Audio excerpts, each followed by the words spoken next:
Greetings, brothers and sisters. So, this is episode 2 of playing chess until I reach 1500 elo. So, yesterday, I have analyzed my game and it went pretty good.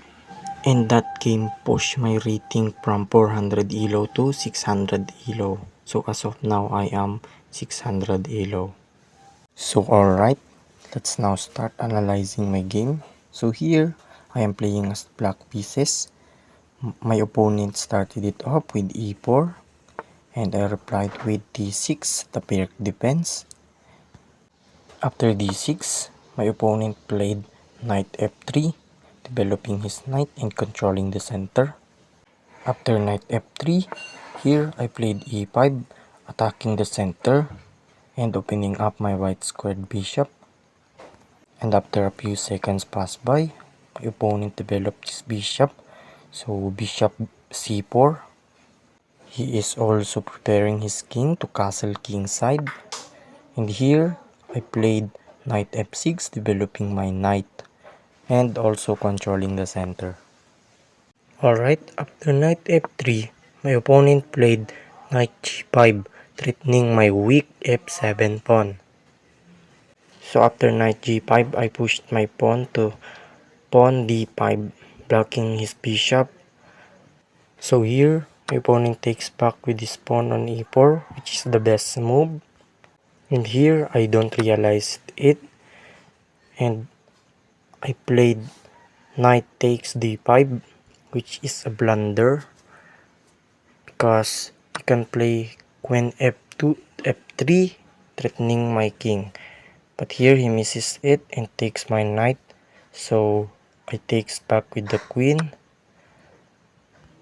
After queen takes d5, my opponent played queen f3, which is a mistake because it is too late.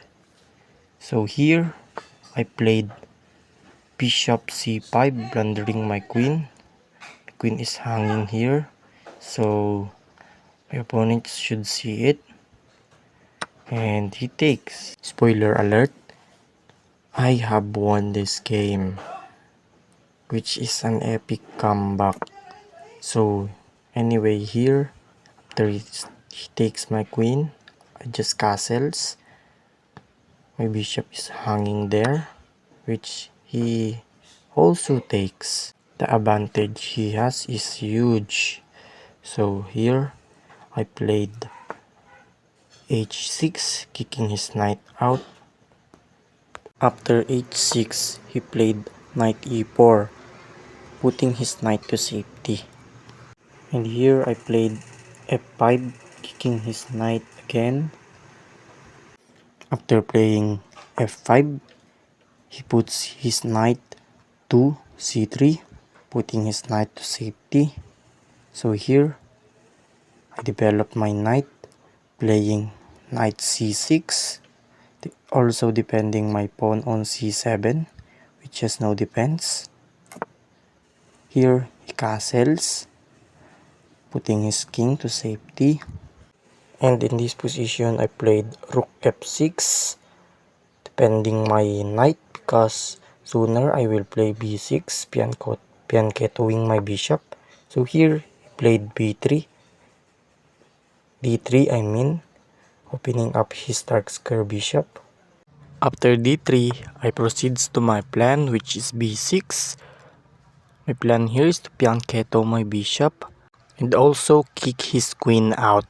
So after b6, he plays queen c4, checking my king out and putting his queen to safety. So here, my obvious move is to run my king. So here I played king h7, putting my king to safety away from danger. And after king h7, my opponent plays knight a3, developing his knight. So here I proceeds with my plan, which is pianketoing my bishop. So bishop b7, and after bishop b7, he puts his knight on b5, attacking my pawn on c7, which is unprotected. So here I played a6, kicking his knight out, and I didn't see that my pawn is undependent, so my opponent here takes my pawn, which is knight c7. So after knight c7, I played rook d8, putting my rook to the center and activating it.